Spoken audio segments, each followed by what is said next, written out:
Bienvenue dans mon SAV des émotions et plus particulièrement dans ma série que j'ai intitulée Jouir d'être soi.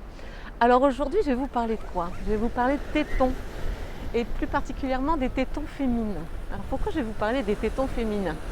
Est-ce que vous avez déjà entendu parler de cette expression qui s'appelle free boobs? Alors vous savez ce que ça veut dire free boobs? C'est le fait de ne pas porter de soutien-gorge. Oh là là là là là là! Pas de soutien-gorge, quel scandale! Alors, loin de moi l'idée de diaboliser le soutien-gorge. D'ailleurs, de toute façon, dans tous les sens du terme, j'ai horreur d'interdire. Vous connaissez l'expression, hein, il est interdit d'interdire. J'ai horreur d'interdire ou d'imposer. Voilà, parce que je considère que nous avons le droit d'avoir le choix. Alors, les free boobs, pourquoi? Parce que nous sommes en été, parce que nous avons envie d'avoir quasiment rien sur le dos et que c'est le moment idéal justement d'être free boobs. Voilà. Et ça peut être aussi en hiver, bien sûr, hein, sous des gros pulls. Mais pourquoi j'amène ça sur le tapis, hein, enfin sur le tapis ou sur ce que vous voulez? C'est parce que j'ai lu hier un article absolument scandaleux. Enfin, c'est pas l'article qui est scandaleux, enfin, l'article a raison de dénoncer ça.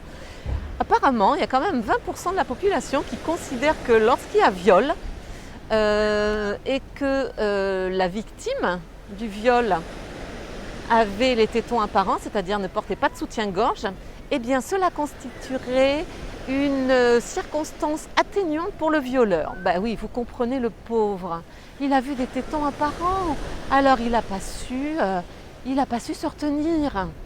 Voilà, donc je préfère mettre ça sur ce ton. C'est de l'ironie, hein, de l'ironie grinçante pour dire que il faut se réveiller là les gars, hein, c'est pas possible.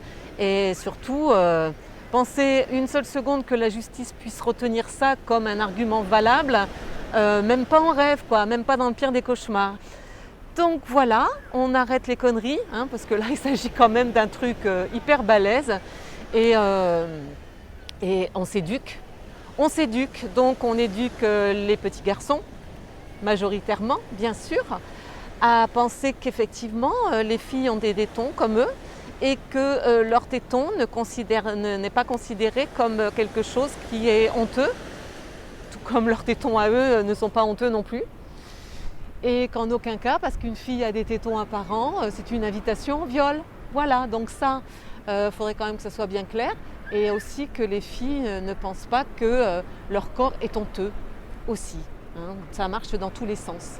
Voilà, donc la liberté d'être ce que nous sommes, elle est valable pour ceux qui sont nés avec un sexe masculin et celles qui sont nées avec un sexe féminin et celles et ceux qui ont choisi de vivre une sexualité différente qui n'est pas celle de leur sexe de naissance, donc qui ont choisi un genre différent.